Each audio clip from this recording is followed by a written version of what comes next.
অনেক অনেক দিন আগে আমাদের সুন্দর গ্রামে নিধি আর হৃধি নামের দুটি যমজ বোন ছিল।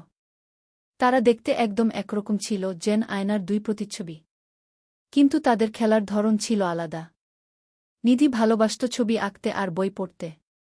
তার কাছে রং, পেন্সিল আর গল্পের বই মানেই ছিল আনন্দ। হৃধি কিন্তু একদম উল্টো। সে ভালোবাসত মাঠে দৌড়াতে, প্রজাপতি ধরতে আর লুকোচুরি খেলতে। তার কাছে বাইরে খেলা মানেই ছিল মজা। একদিন তাদের স্কুলে গরমের ছুটি দিল।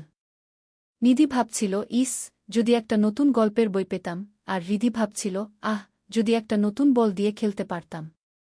তাদের মা বলল, তোমরা দুজন যদি নতুন কিছু চাও, তাহলে একটা কাজ করতে হবে। একটা বাগান বানাতে হবে। যে সবথেকে ভালো কাজ করবে সে তার পছন্দের জিনিস পাবে। নিধি প্রথমে মন খারাপ করল। আমি তো মাটি কোপাতে পারি না, হাত নোংরা হয়ে যাবে। হৃধিও বলল, আমি তো জানি না কোন ফুল কোথায় লাগাতে হয়, সব গুলিয়ে ফেলব। কিন্তু মা তাদের সাহস দিল, তোমাদের দুজনের শক্তিকে এক করো।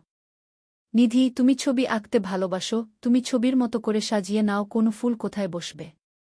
আর হৃধি, তুমি দৌড়াতে ভালোবাসো, তুমি দ্রুত মাটি কোপাতে আর গাছ লাগাতে পারবে। তারা মায়ের কথা শুনল। নিধি সুন্দর করে খাতায় আঁকল কোথায় লাল গোলাপ, কোথায় হলুদ গাঁদা আর কোথায় সাদা জবা ফুল হবে।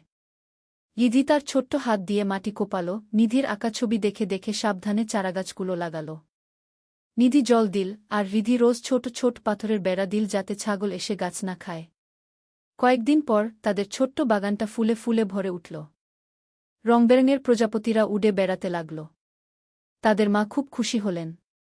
মা বললেন, তোমরা দুজনেই খুব ভালো কাজ করেছ। তোমরা প্রমাণ করেছ যে আলাদা হলেও একসাথে কাজ করলে সব স্বপ্ন সত্যি হয়। নিধি পেল একটা নতুন গল্পের বই আর হৃধি পেল একটা ঝলমলে নতুন ফুটবল। তারা হাসি মুখে একে অপরের দিকে তাকাল। তারা বুঝতে পারল, তারা যতই আলাদা হোক না কেন, একসাথে তারা যে কোনো কিছু করতে পারে। তারা শুধু যমজ বোন ছিল না, তারা ছিল একে অপরের সেরা বন্ধু।